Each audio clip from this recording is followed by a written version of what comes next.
Hey, I'm Aleesha Bake. I'm Jen Greenfield. And I'm Jen Tophoney. VO Booth Besties listen to the questions you have. We find pros in the know to help you learn. And connect with our amazing VO community. Welcome to VO Booth Besties. Welcome, everyone, to our newest edition of VO Booth Besties, VO-101. We're continuing our series today and at a new time. The goal of this series is to provide current and credible information to folks who might be newer to the voiceover industry and want to learn more from pros who know. There is so much information out there and it can be quite overwhelming. Our goal is to help ease those feelings. Each week we'll have a new topic and occasionally a guest speaker who is an expert on that topic. You can submit questions, or if you have some topics you'd like to learn more about, send them to our website, boothbesties.com, or our Facebook group, and we'll do our best to cover it. A quick bit of housekeeping. In order to stay on topic and get as many of your questions answered as we can, we're keeping hand raising turned off. However, the chat will remain open, and we'll all be monitoring that this week. Now, without further ado, let's get started. Over to you, AB. All right. So Monday night, we had the chance to interview George the Tech Whittam. And you guys, he had so much fabulous advice. If you weren't in that live room and you haven't had a chance to go check out the podcast, please go listen to it. And you can catch it on our website or anywhere that you listen to podcasts. But today we really wanted to dig into the beginning steps of a studio build and what your options are, because this series is, of course, aimed at those just getting started. But this is a great refresher for anybody experienced in the industry as well. I think that we all need to think about our studios and what our space is like more often than we probably do. So pre-2020, most people didn't even need a booth at home. There are people who had been working in the industry for more than 10 years, never even had booths most of the time because they went in studios to audition in person. That has become much more rare post-COVID. Although I'll tell you, I was in a class last night with Aleesha Bake, who's a casting director, and she said that they're trying to shift things kind of back to where people who do live within driving distance of a studio like in New York or LA will be doing more in-person auditions. So that was interesting to hear. I'll be curious to see if that happens and what the impact of that is. But for now, we all need a studio. So where do you begin, JT? You start with sound reduction. There's really no such thing as soundproofing, but you need to work on the sound moving around in your space and creeping into your audio from external sources. Sound treatment is the sound within your space that you need to eliminate. Echoes, reflections, and why? Because they distort your sound. Sound waves travel, bounce around when they hit a hard surface. Even a shiny fabric can cause sound waves to bounce rather than be absorbed. And when they bounce, they travel back, interact with the sound waves that you want to go into your microphone. They can cancel each other out, and it causes you to lose a lot of the mid-range in your voice and makes you sound just not as great as you actually do. We want to get your voice as natural and pure as possible, so we want to make sure the space is really pretty dead. I remember a couple years ago, I went to look at a house, and there was this giant addition on the house, and the realtor was saying, "Oh, this is perfect for recording. Listen to the echo in here." I was like, "Oh, dude, this is exactly what you don't want." Ideally, you want to be able to clap your hands and hear no echo in your space. And we're talking for voiceover. If you're talking about, recording for music, it's completely different. And honestly, I'm not the person to talk to about that. So let's start with where you want to focus your efforts. Corners, ceilings, hard, flat surfaces. In the case of my studio, the space that it's in, there's a beam across the ceiling and there's a wall in close proximity. The sound is going to bounce around in a space like that. So you want to start with identifying those trouble spots and how do you take care of them? NJ? Awesome. So you've set this up perfectly. I'm sure many folks below, and we'll kind of speak on different ones, and you guys are welcome to drop in the chat what you're using for your studio space. But JT focused on some really good things. One of the things that I think is really important to remember too is, I mean, one, we're limited by space, right? So AB, for example, she outfitted an entire shed in her backyard, and then beyond outfitting the whole space to be insulated, etc., she also has an additional studio within that space, right? Um, it so she has that option. JT, and I am only speaking for them just because this is sort of my little part, and I know she has her own studio in her basement. I have a small home, and I'm sure many can relate. I use a closet for my studio space. I have plenty of room. It's really nice. I know others may be using a small closet, and others may be using something kind of portable. But one of the key things to remember is JT mentioned the sound proofing, right?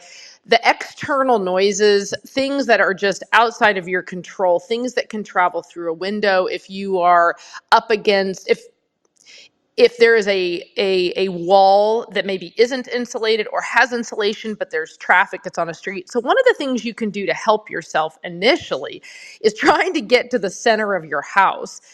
But then there's things that even beyond that, that you have to think inside your house. Am I near the refrigerator? Am I near an air conditioning duct? My air return? There's things within your home now that you have to think about that could interfere with that, with the noise and the sound waves that are coming through your space. So, okay.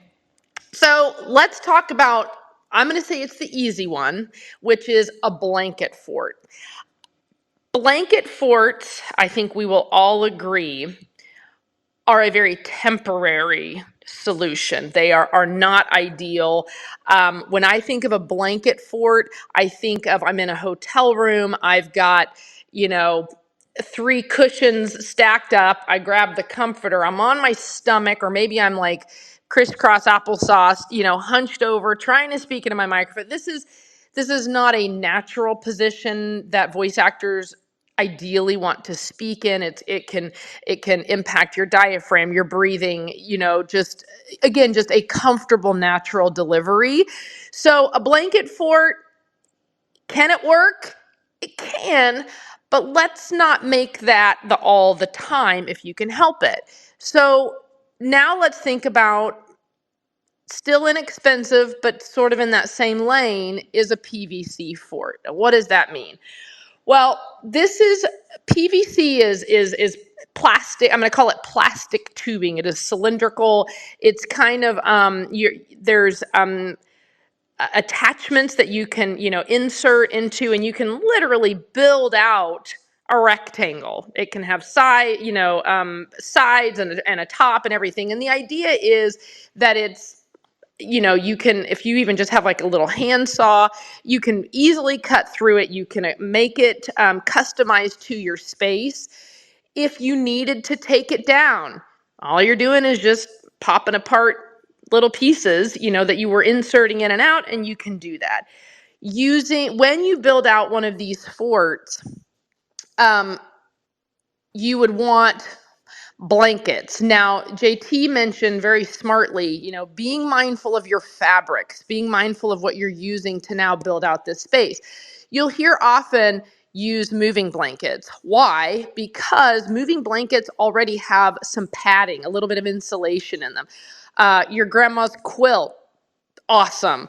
Things that are a little bit thicker, but also still breathable, right? I can't remember if it was, I think it was George. I know we've got, is Dan still here? He may have left. Several fantastic interviews we've done, and one of the things he mentioned was, if you can blow through the fabric, can you feel some breath on the other side? That's good. So you're building out this PVC fort, and like JT mentioned, we need to be covering all spaces. The sound treatment happens all around you. That's kind of one of the other disadvantages of like just doing the little blanket fort, is you pretty much get it on 3 sides and maybe kind of over the top of your head, but you're also not able to treat the space behind you.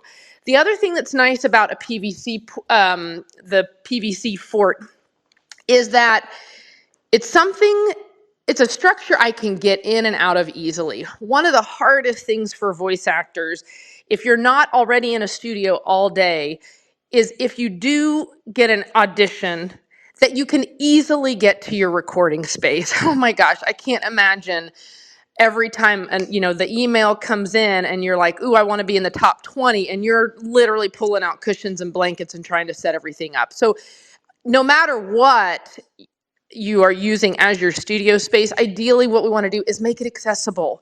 And that when you get that, you can move the blanket and step into it, that you can open the door and step into it, that you have elbow room, that you don't feel suffocated. Again, we're constantly talking about authentic and conversational. And I got to tell you, if you're like claustrophobic, none of that is going to resonate when you're trying to be in your space, if you just feel like you are crammed in there. So, okay, let's keep going. Small rooms and closets. This I can obviously personally speak to. I also have a construction background. I do home renovations and woodworking. I can tell you, if you even have a little bit of that ability, maybe a neighbor, maybe dad, maybe, the aunt, somebody who has some power tools, there is a very simple and inexpensive, lumber's a little expensive right now, opportunity to build out your own space. Now, you'll hear a lot of acoustic professionals say, when you're working in a closet, it's fantastic to have clothes there, because if you think about it, they're loose. Like, we get really hung up on just outfitting these spaces just head to toe, and there's just foam everywhere and blankets everywhere, and you actually can work against yourself often when you're trying to do that. Like, you do need to have a little bit of breathing space. You don't want to have made reflective surfaces. Like, you have to remember your ceiling. You have to remember the door behind you. The sound bounces around, but again, work with a professional if you're kind of questioning what you're doing, like how you're setting up your space, because often you'll see folks. J. Michael Collins is a great example. You'll see studio spaces where you see panels, which I'll get to, but you'll see panels and there's still space in between. There's still reflective surfaces, because they're depending on your space. It's very critical that you understand not one size fits all. You may not need to just be covering yourself in 1,000 blankets and pillows and egg foamy, things on the wall. So anyway, to the point of the panels, these are where you can literally make rectangles out of wood, and it can be just junk wood, because what we're going to do is we're going to put insulation in it. Maybe you already have insulation on your walls. What a lot of people may not know, interior walls are not insulated. Traditionally, exterior walls should have insulation, but normally interior walls don't. So you do have to be mindful that unless you're building out a space, you could add insulation, or you want to rip all your sheetrock down and add insulation. Sure, most people are not going to do that.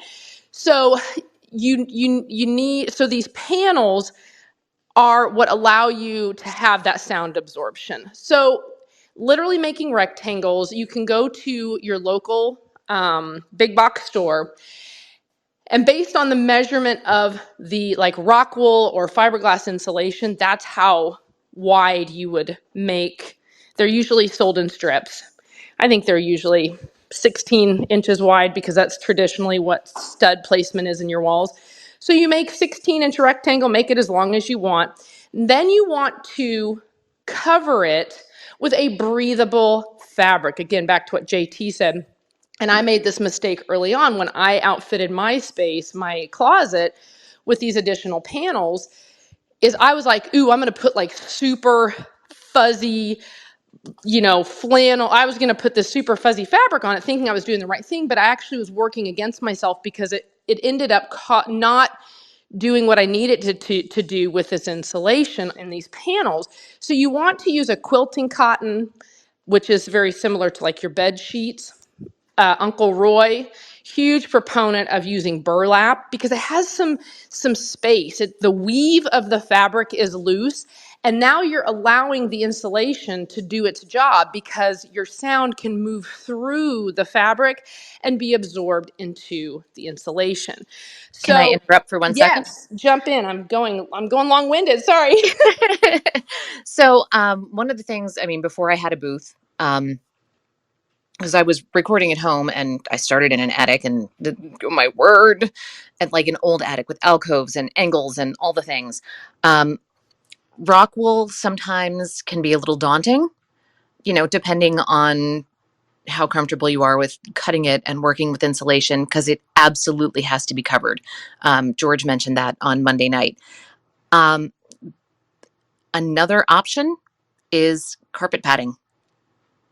Um, give yourself a little bit of space. If you're building that frame out, you can staple the carpet padding to the back, wrap the front in the fabric, and this is where those cheap dollar store sheets, it doesn't have to be pretty.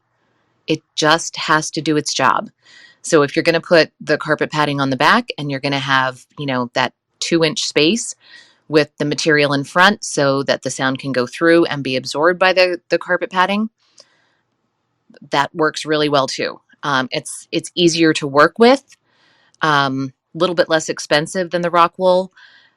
Uh, my booth does have rock wool in it, but that's a space that is not going anywhere. That's not being taken up and put down.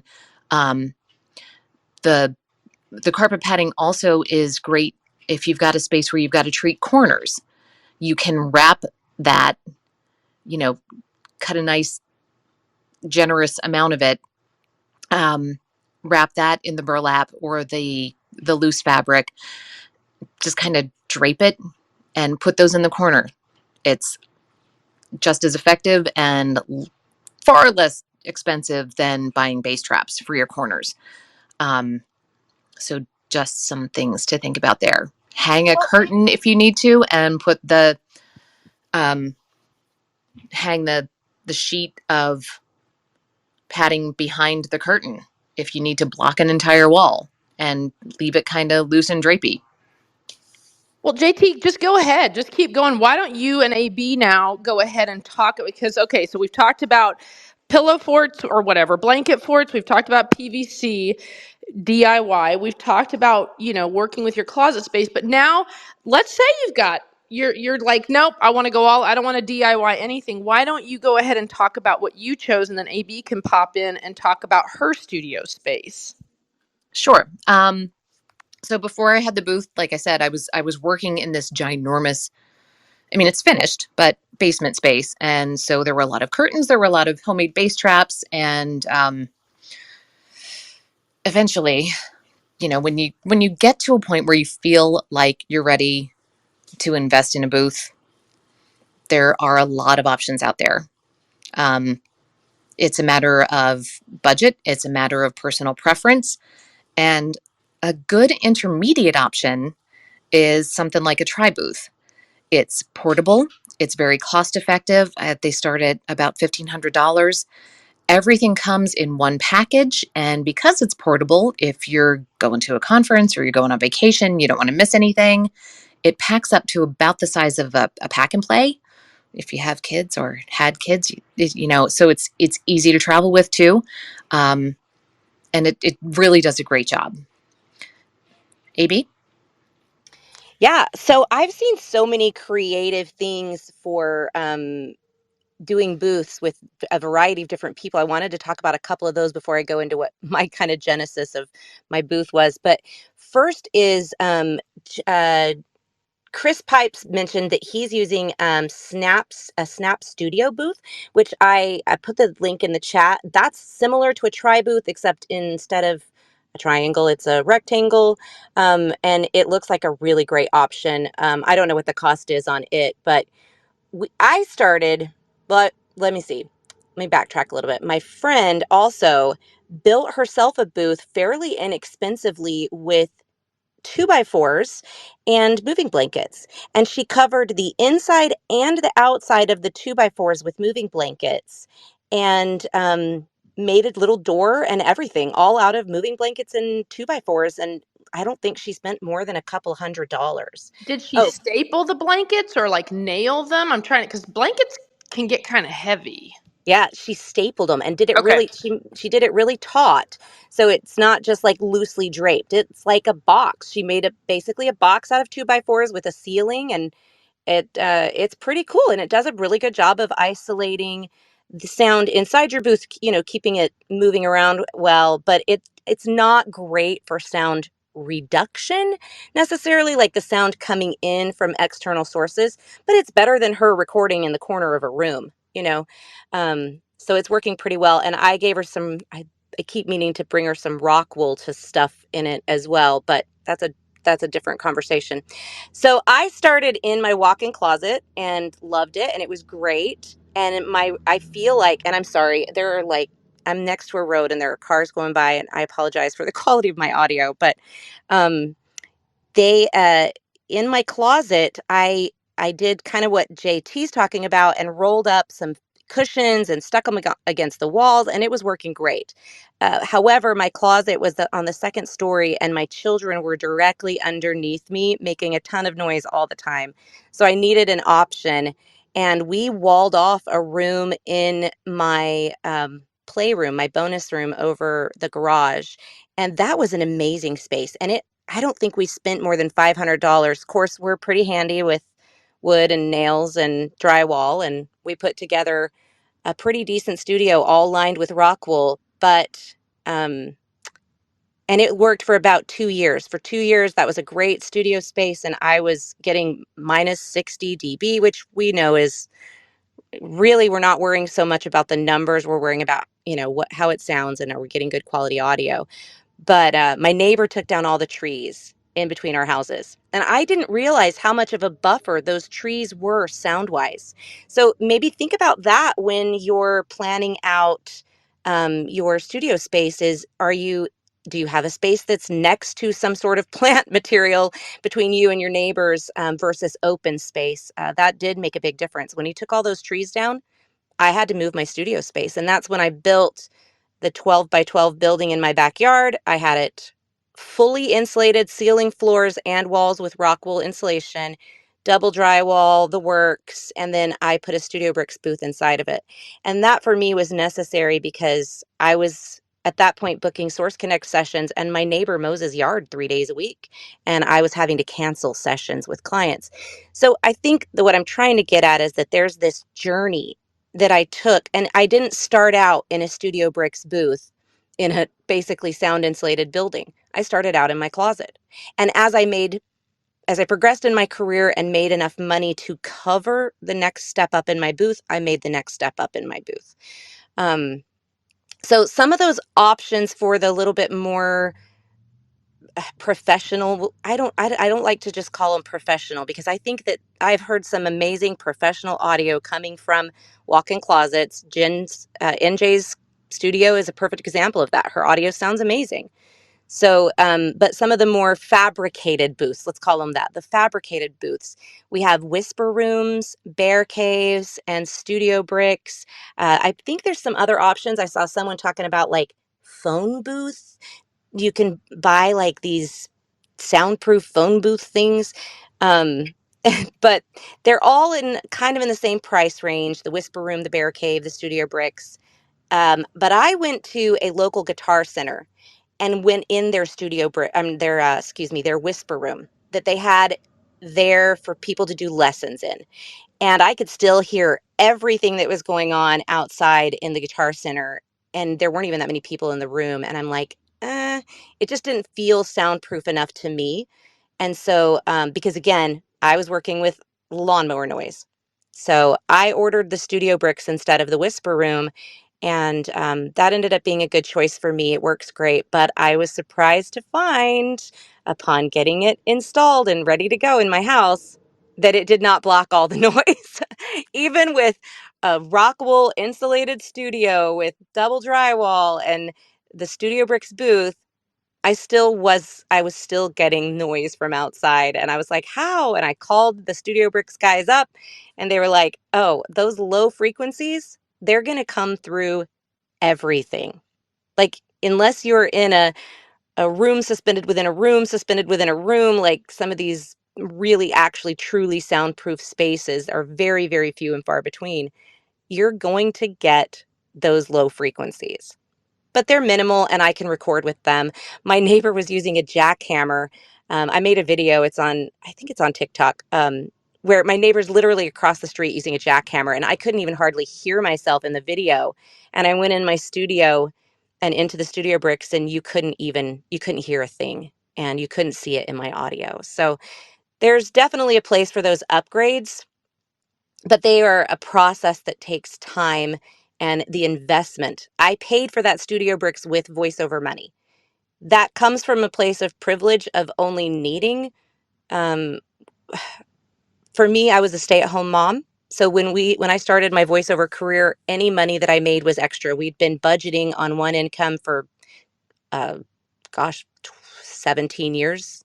So anything that I made was excess. And so reinvested at least 50% of my income back into my career. That's a conversation that we could go on a totally different route, but I used it to build my studio up. So let's see, if we covered all of the stuff about all of the different options, what are we missing, guys? Well, I think only thing I would add on is like for me, for example, again, we live in a patio, I mean, it's beautiful and we love it, but it's a small space. It's just not an option. I mean, unless I don't want a dining room table, it's just not an option. So what the point I want to make is sometimes you will hear, I've heard this before where people are like, well, I have a studio bricks because I want to look professional. I want no one in this room to feel guilt or feel less than if they are using a different space that 100% is working, 100% is satisfying the customers, 100% I say approved, but that you have talked with an engineer and they're like, yeah, you're cool.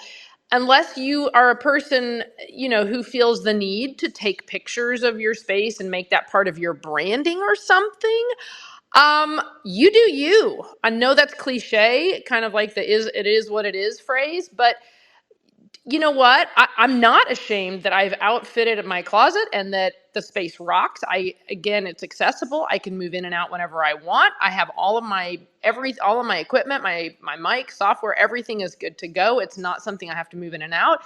But I don't want anyone to feel like, oh, well, if I don't drop the $5, 10, $12,000 on the special thing, that you're somehow not a professional. If you're working, you're booking work, and you sound great doing it, great. That's it. Well, I mean, like what? Yep. And Go ahead, JT. I was just going to say what, Nathan said earlier. He was quoting George the Tech. If it sounds good, it sounds good. Yep, that's exactly what I was going to say. I mean, I could use Chris as an example. Chris Pipes, he has sent me some of his audio, and it sounds amazing. And he's in that $500 Snap Studio, which is basically a PVC and blanket contraption, right? It sounds great. Yeah. So Yeah. And I actually just looked it up too. That's, I mean, you're only going to get so many variations on these things. That's basically the same as a tri booth. Different shape, but same material, same idea, same concept. Um, Less expensive, which is fantastic. Thank you so much for sharing that with us. And if it works, it works. If it fits in your space, fantastic. If you have to make a space, if you have to create a space, do it. It's okay. As long as you're getting the best sound for what you're putting up. And um, again, maybe a little bit different conversation. Jen was talking about the door behind you and how much of the space you need to treat. A lot of that is going to depend on your microphone. So before we get into that, just real quick, it looks like we're about at the half an hour, so I'm just going to do a quick room reset. If you have just joined us, we are VO Booth Besties. This is our VO 101 series. We're talking about fundamental topics and getting started in the voiceover industry, or maybe you've already started and you were just kind of ramping up. Today we're talking about learning the craft part 2 and studio spaces. So if you have any questions about anything, comments, please feel free to share in the chat. And AB, back to you.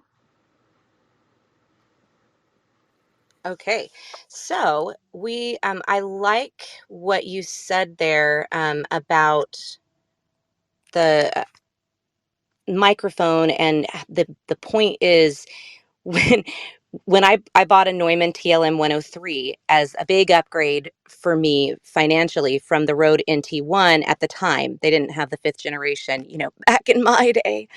But when I bought it and brought it in my space, I was so disappointed because I sounded great, but so did everything else that was happening in my house, right? Because my space wasn't ready for a 103, a 102, excuse me, at the time, a 102 microphone. And that's when I went and made, I put in a link in the chat as well, Tim Tippett's DIY acoustic panels, which is exactly what NJ was discussing, building a wooden frame, putting some rock wool in it, covering it with fabric.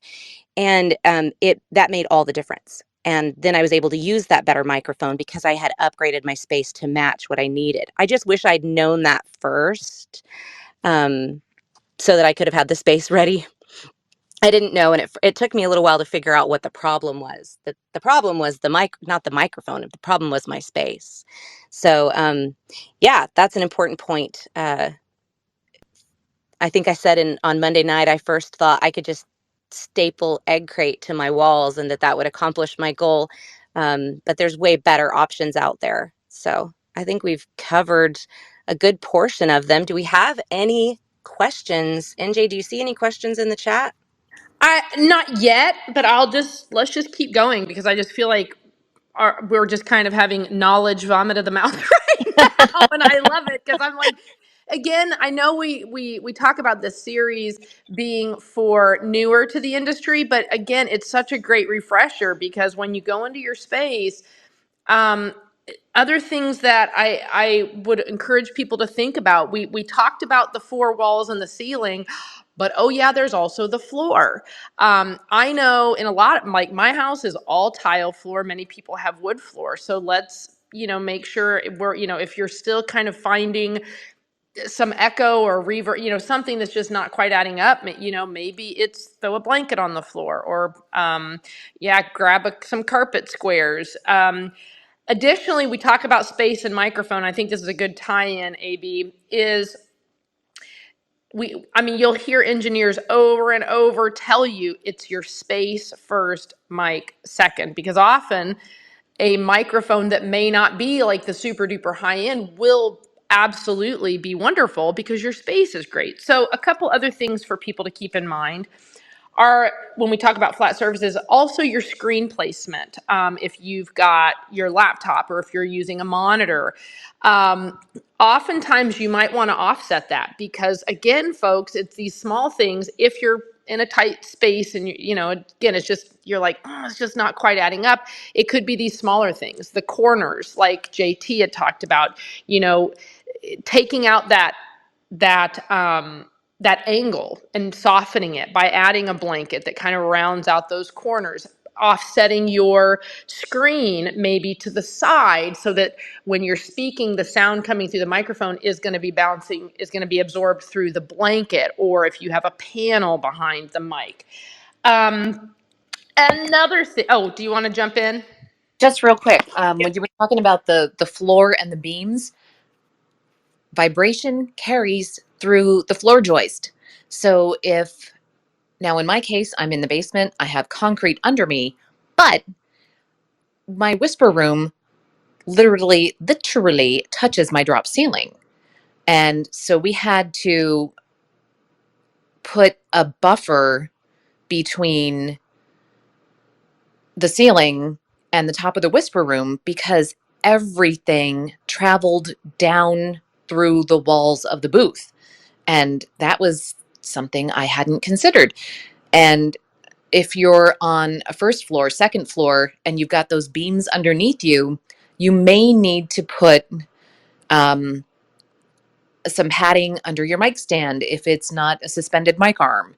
Or you may need to throw a blanket down on the floor, like Jen said, because you never know where those things are going to come from.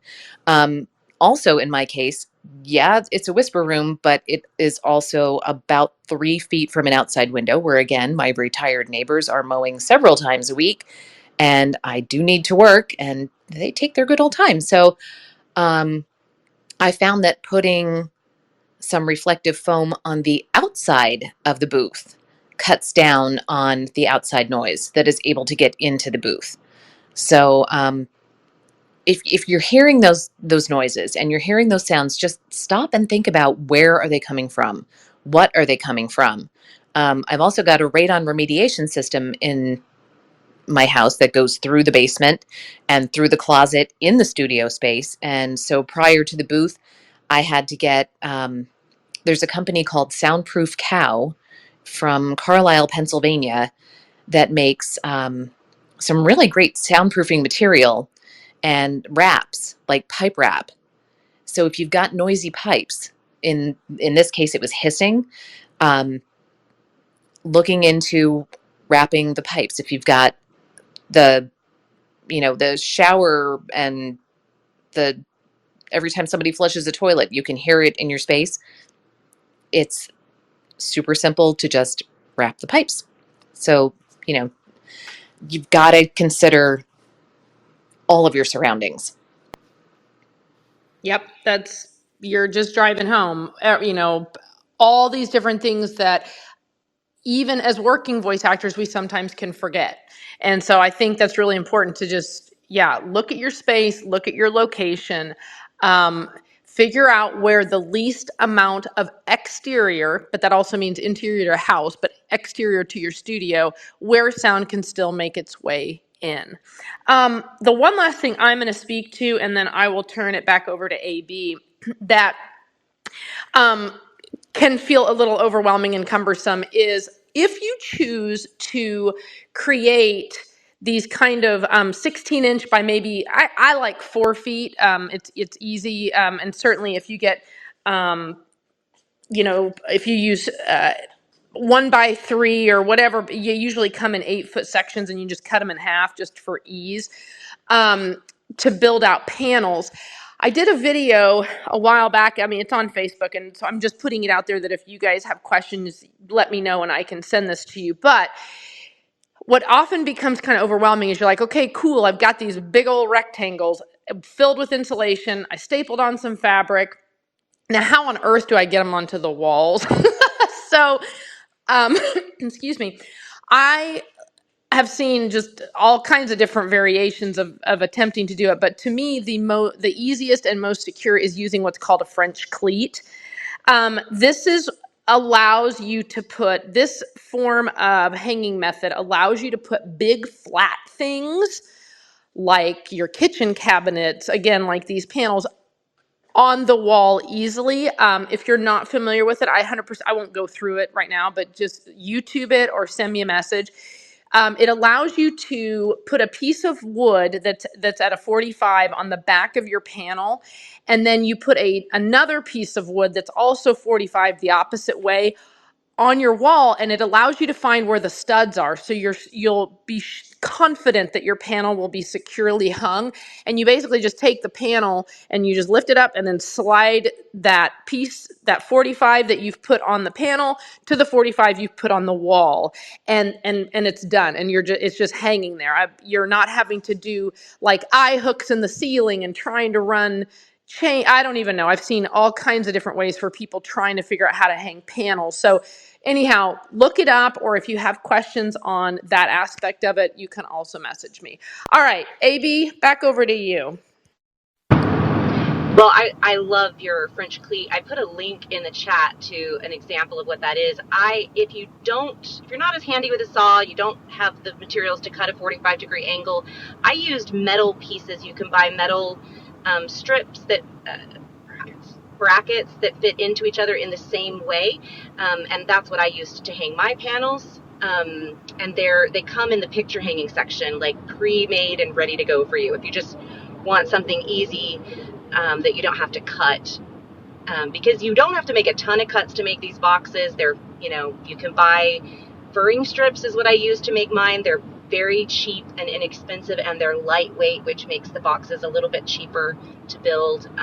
So just, hit your Home Depot and Lowe's up and ask them for where their furring strips are. I think they're running like $3 for an 8-foot board, and the rock wool comes in 4-foot strips, so that's why we like the 4-foot length. Okay, so one of the most important things that we're considering when we're talking about sound isolation is density and mass. And we haven't used those words specifically today, and I just wanted to make sure we cover them, is that we're looking for density and mass. And that's one of the reasons they'll talk about like using drywall. When you go to buy drywall, you can double up. If you can't, if I pop out, just let me know. All right, so we're looking for density and mass, and one really great way to do that is if you're building a studio versus you doing the blanket fort idea, is with 3/8 inch dense drywall. So you don't want to use the lightweight drywall. And one of the ways that we create a sound buffer is with space, with air, with an air gap. So they make this stuff called green glue. Again, we're getting into a little bit more complicated DIY builds. You can pay somebody to do this for you as well.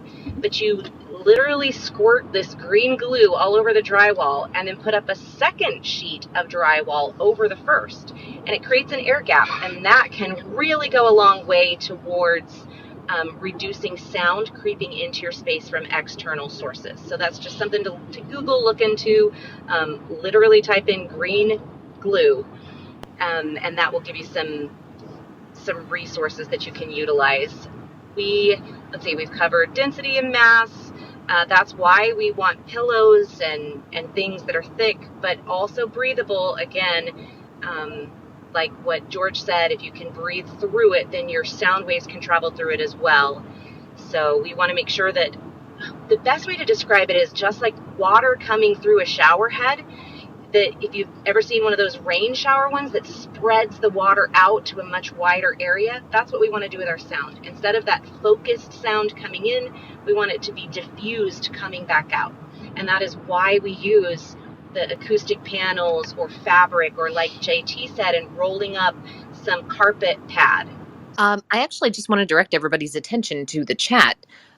Brian and John both put some links into the chat for treating windows. One of the things I've done in the past is, because I'm in a basement, it's not a standard size window. It's like one of those small sliding side to side kind of windows. Is I've taken a piece of foam, fit it just so that it's a little bit bigger, so it stuffs into the window space. And okay, it's already a dark space, so it kind of creates a cave-like feel, but it really, really helps in reducing the noise from outside. It's super simple. It holds itself in place. It doesn't matter if you have a 2-inch window depth or a 6-inch window depth. You can still block that space and cut down a lot of that sound. Very, very helpful. And not endorsing acoustic solutions. Absolutely. And yeah, that was my next thing, John. Indos. They are an insert that you can get for your window. It kind of creates, if you've been in a recording studio or at a studio in a radio station, it's like being in a fishbowl when you're in that studio. But the way that the window panels are set, again, that space between the glass creates the sound proofing that you need to have that space quiet. And Indos, it's like window without the W on the beginning, also sells custom solutions that will do that. But it's an investment. You're in the same ballpark as, replacing with a Pella by using the Indo. But But if the that's, idea is you're replacing the window, or you're just or are you just putting in, or is it some sort? You say an insert. It doesn't replace your window. It goes on no, interior? Because why couldn't you just cut some insulation and wrap it and just, I don't know, Velcro it, or use one of those, you know, 3M sticky replace. I don't know. I'm brainstorming for everybody. Yeah, I mean, you could. You Okay. could. I think that um, if you're in a space and you're using your entire room, um, again, just the first studio that pops into my head is the one that George just built for J. Michael Collins in his house down by DC. Um, it's a room. It's an entire room. It's not a booth. The panels are placed right where they need to be. There is a window there. Um, if you've got windows in your space and your entire room is your space, this is a good option so that you're not blocking out all of your light and being in a cave and having to take something in and out of the window all the time, if that makes sense. So, I mean, there's a ton of options for just blocking off your window and putting something in. You can have something that you can Velcro to the outside and take on and off. You can have something that fits into the window frame that you can just pop in and out really easily. So the Indo is more of a permanent, not permanent, but well, yeah. I mean, you're going to leave it there. I also wanted to point out, I hope you can hear me. I wanted to Yeah. point out too, you can buy sound reducing curtains. They're not 100% effective, but that's what I have in my studio space, the bigger studio space, not in the studio bricks, but that's what's covering my window and my door when I record, just to eliminate any extra noise that gets through. I also have one hung over my AC unit, so when I'm recording, I cover that up so that no sound is coming through it as well. And they work pretty well. I ordered mine from Lowe's, but you can buy them on Amazon, and you can get them really dense and thick so that they create that mass and that density to avoid the sound waves traveling through those kind of weak points in our structure. Yep. And that's another good point. My AC unit is directly outside the window, 3 feet from my booth. So, our bipolar weather here, we went from 55 degrees to 85 degrees yesterday. So the air went on for the first time. And because it's a small window, I was able to take a regular noise reducing curtain and actually fold it in half and sew it together so it's like a double curtain that I can just close over the window. And just doing that makes a really big difference. Yeah, and we didn't even talk about ventilation, which the whole AC aspect of it Mm, reminded me, you definitely need to have something in your mind for how you're going to get airflow in this space, because when we're standing in there for long periods of time, especially if you do audiobook narration, you're putting out carbon dioxide and breathing in all that oxygen, and eventually you will run out. So you will need some method, some sort of ventilation, or even just a fan. Just keep that in mind. You don't just get naked, AB? no, that's I'm not That's you. talking about me. getting I'm not just talking about suffocating I somebody. know. I mean, literally not being able to breathe. I don't think being naked would help me with that, but I wouldn't know. You'd have to tell me. You're so funny. I will, and I know people in the audience know what I'm talking about, but I do remember I was, oh my gosh, I don't know. This was back when we were in San Antonio. Anyway, but yeah, I had to get down to skivvies because I had a long, long day of sessions and whatnot. And I remember my daughter walked in and she was like, oh, and she was like, Mama, where are your clothes? I was like, this is my work uniform. So just, that's what it is. So just accept it. Yeah. So Rachel asked, ventilation and noise, do you just turn it on during breaks? And the answer to that is yes. My Studio Bricks has a ventilation system that I paid a lot of money for that is supposed to be quiet enough that I can record. Yeah, wrong. It is not quiet enough. So I just kick it on literally with my foot when I'm not recording, when I'm editing or taking a break, and let it run for a little bit, and then I kick it back on and record again. I also open my door and fan it a Yeah. little bit every now and then. Yeah.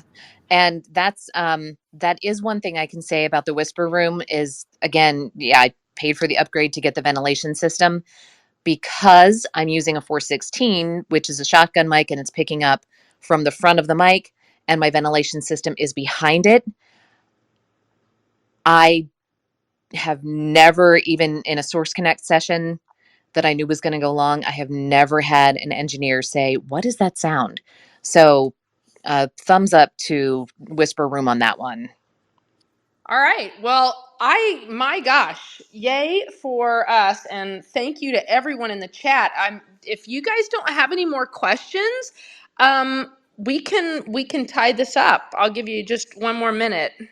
JT, do you have anything else you want to add while we wait? Oh gosh, not that I can think of. I think we Yeah, covered all of the sound things today for this has sure. been very But if you do have comprehensive. any questions, yeah, I mean, just drop us an email and or message on social or post it in the Facebook group, and we're happy to answer it. Or gosh, somebody will jump in and answer it if you post it in the Facebook group for sure. And since we're there, be sure to follow VO Booth Besties on LinkedIn. Connect with each of us on social media. Join the VO Booth Besties Facebook group. All of our replays are available as a podcast at boothbesties.com, now on YouTube, thanks to NJ and her hard work, and anywhere that you find your favorite podcasts. Please share your comments on those, like and subscribe. And AB, if you don't mind, I'm just going to hop in because I'm louder. So thank you all for being here. We'll catch you Monday at 5 Pacific, 8 Eastern, when our guest is Almeida Bainan from HarperCollins Publishing. She'll be chatting with us about audiobook narration from the producer's point of view. You won't want to miss it. Please head over to boothbesties.com or the VOBB Facebook group to submit your questions, and we will do our best to include them in our interview. Thank you all for joining us today. Hey, everybody. Thanks for listening to another episode of VO Booth Besties. Be sure to subscribe to our podcast. Well, pretty much anywhere they're playing podcasts. And follow us on Instagram and Facebook so we can keep the conversation going. VO Booth Besties. Yeah, it's a thing.